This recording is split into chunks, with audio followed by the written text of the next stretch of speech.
उम्मीद की किरण, ज्योतिबा फुले का बचपन। ज्योतिबा फुले का जन्म 1827 में हुआ था। उनका जन्म इंडिया के एक छोटे से शहर में हुआ था। इस शहर का नाम कटगुन था। उस समय इंडिया में जातिवाद बहुत ज्यादा था। यह सिस्टम लोगों को ग्रुप्स में बांटता था। यह उनके जन्म पर आधारित था। ज्योतिबा का परिवार माली जाति का था। माली जाति को नीची जाति माना जाता था।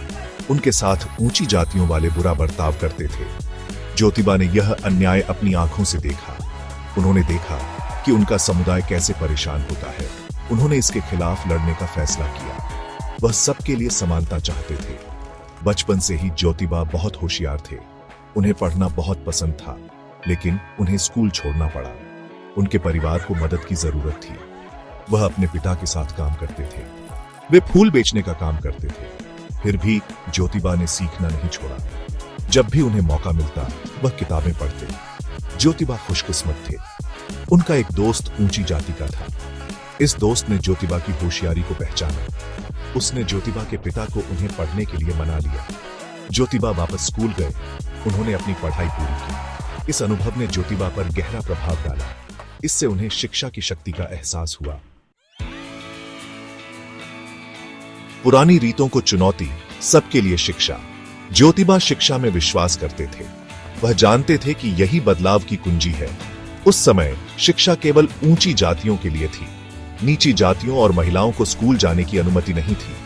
ज्योतिबा इसे बदलना चाहते थे। वह चाहते थे कि सभी को शिक्षा मिले। 1848 में ज्योतिबा ने एक बड़ा कदम उठाया। उन्होंने लड़कियों के लिए एक स्कूल शुरू किया। यह इंडिया का अपनी तरह का पहला स्कूल था। लोग हैरान थे। उन्होंने ज्योतिबा की आलोचना की, उन्हें धमकियां दी, लेकिन ज्योतिबा ने हार नहीं मानी। वह जानते थे कि वह सही काम कर रहे हैं। ज्योतिबा की पत्नी सावित्रीबाई फुले भी उनका साथ देती थी। वह एक बहादुर और समर्पित महिला थी। वह स्कूल में पहली शिक्षिका बनी। साथ में उन्होंने कई मुश्किलों का सामना किया, लेकिन उन्होंने कभी उम्मीद नहीं हारी। वे पढ़ाते रहे। ज्योतिबा और सावित्रीबाई ने और स्कूल खोले। उन्होंने नीची जातियों और दलितों के लिए भी स्कूल खोले। उनका मानना था कि सभी को शिक्षा मिलनी चाहिए। उनके प्रयासों का विरोध हुआ, लेकिन उन्होंने अपने सपने को कभी नहीं छोड़ा। समानता के लिए लड़ाई, जातिवाद के खिलाफ फुले की लड़ाई।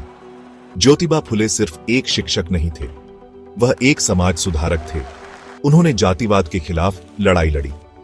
उनका मानना था कि सभी इंसान बराबर हैं। ज्योतिबा ने कई किताबें लिखी। उन्होंने जातिवाद की बुराइयों के बारे में लिखा। उन्होंने लोगों को अन्याय के खिलाफ खड़े होने के लिए प्रोत्साहित किया। ज्योतिबा ने महिलाओं के अधिकारों के लिए भी काम किया। उनका मानना था कि महिलाओं को भी पुरुषों के समान अधिकार मिलने चाहिए। उन्होंने विधवाओं के अधिकारों के लिए भी लड़ाई लड़ी। ज्योतिबा फुले का काम क्रांतिकारी था। उन्होंने कई चुनौतियों का सामना किया, लेकिन उन्होंने कभी हार नहीं मानी।